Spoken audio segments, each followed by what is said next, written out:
Xo'p, hammaga assalomu alaykum. Hozirgi vaqtda bizlar Gagarinda joylashgan majmuamizning oldida, ya'ni ustida, aniqroq qilib aytganda, xo'p, bu loyihamizda hozir podushka qismi yakunlangan, birinchi qavat ko'tarilyapti. Bu majmuamiz qayerda joylashgan? Gagarinda ko'chasi, Inyas, yangi Inyazni binosini, mana yangi Inyazni binosini shunday orqasida joylashgan. Bu majmuamiz 5 qavat, 6-qavatda mansard bo'ladi. Podzemniy parkovkasi bor, ya'ni yer osti va yer usti parkovkasi ham bor. Lift ham bor yetmaganiga. Ham 5 qavat, ham lifti bor. Podzemniy va nadzemniy, ya'ni yer osti va yer usti parkovkasi ham bor. Yana nima qulaylik kerak bilmadim. Hamda shaharning markazida. Xo'p, ushbu xonadonlar boshlang'ich to'lov kamida 30% to'lash kerak.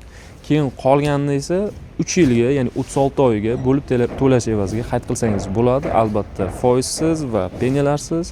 Ushbu majmuamiz 2026-yil dekabr oyida o'z egalariga topshiriladi. Ushbu majmuamiz unchalik ham katta xonadon, ya'ni ko'p xonadon soni ega emas, chunki mana shu domni o'zida 30 ta dona xonadon bor. Ya'ni bir podyezdlik, bitta liftlik va bitta katta ploshga ega bo'lgan podzemniy parkovkasi bor. Prям mana shu podvalning o'zida bo'ladi podzemniy parkovka. Mana bir podzemniy parkovka qismi shu, mana shu tagida shu podzemniy parkovka. Xo'p, qulayliklari, hamma qulayligi bor. Qulayliklardan xavotir olmang. Yana maktab, 200 metr o'tsangiz 51-maktab. Agar to'yxona kerak bo'lsa, Shohsaroy to'yxonasi ham bor.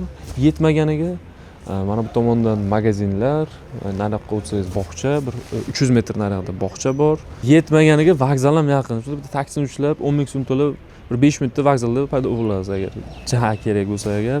Xo'p, qisqa qilib aytganda, agar xonadon xarid qilmoqchi bo'lsangiz, ushbu majmuamizdan pastda raqam qoldiramiz. Bemalol qo'ng'iroq qilib, batafsil ma'lumotga ega bo'lsangiz bo'ladi. Xayr ko'rishguncha sizlar bilan Qorasuvlar. Albatta like va podpiska bosishni esdan chiqarmanglar. Sog' bo'linglar.